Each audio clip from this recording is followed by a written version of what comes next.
All right, so let's look at the distributive property. What the distributive property means is that a multiplication fact can be decomposed or broken up into the sum of two smaller parts.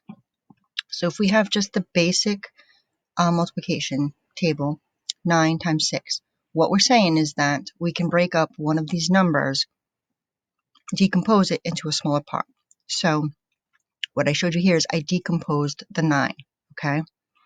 So the 9 became a 4 and a 5 because 9 equals 4 plus 5, right? So we still have the value here. So we just broke up the 9 into the 4 and the 9 into the 5. And we're multiplying 4 times 6 and 5 times 6. And we're adding those pieces together. So we're getting the same amount, okay? So when you're looking at this, right, the equal sign, it has to mean it has to have the same value.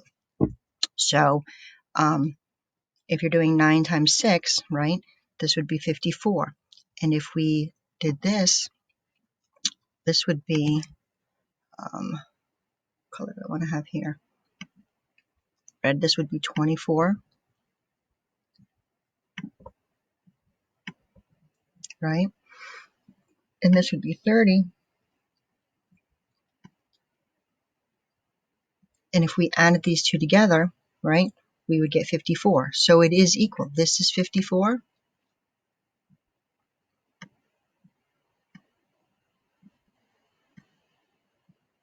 And we broke it up into smaller parts, right? We broke up the 9 into the 4 and the 5. And then we added those two pieces together, right? Let's look at another one. Okay, let's look at the next.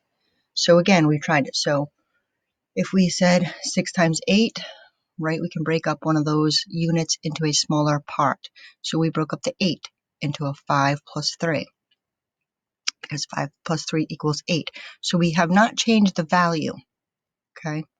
So let's see if I have not changed, get up here, the value of the 8, right? We have 8 right here.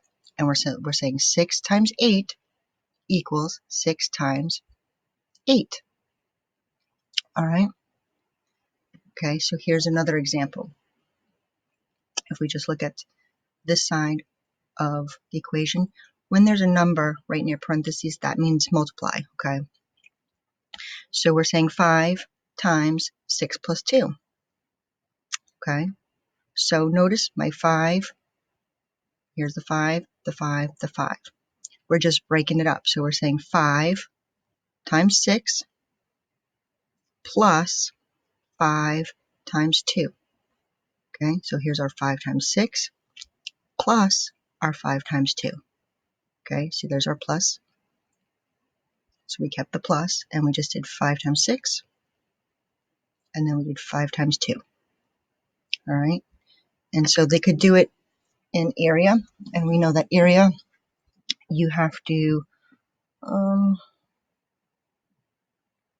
okay, so area is length times width, so 6 times 8, right? But they might break it up. So they might say, okay, 3 feet and 5 feet, right? And because we know that this side and this side are the same length, right?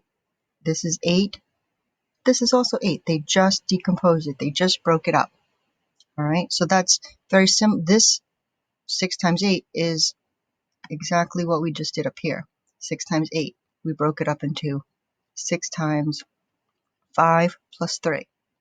That's what we did there, okay? All right, let's go down to another one. All right, so we have 7 times 4. So again, we can break that up. We can decompose it. We can use the distributive property. So we broke up the 7, okay? And I show you with the arrows. Here's the 5. There's the 2, right? Because 5 plus 2 equals 7. The 4 hasn't changed. So what we're saying is we can say that 5 times 4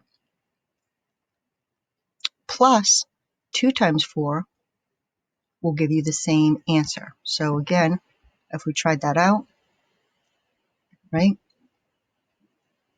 We know that 5 times 4 is 20. 2 times 4 is 8. And this is 28, right? So here's the thing. It's an equal sign, right? It has to have the same value. What's on this side of the equal sign? Let me change my color again here. This side of the equal sign and this side of the equal sign have to have the same value because they're equal. Okay, let's go to the last slide here. Last one? Really? Nope. Okay, so let's go here and okay, my last slide here. So if we're looking at this equation, 2 times 4 plus 3, right? So I did the 2's in pink. 2, there's my 2, there's my 2, there's my 2, okay? And now here, so we're saying, again, 2 times 4 plus 3. So we're just breaking it up, right? So that equals 2 times 4, right there, boom, plus 2 times 3. So there's our 2 times 4, there's our plus 2 times 3, okay? So right here again, 2 times 4, 2 times 4, plus, there's our plus, there's our plus. 2 times 3, there's our 2 times 3, okay? All right, I hope this was helpful.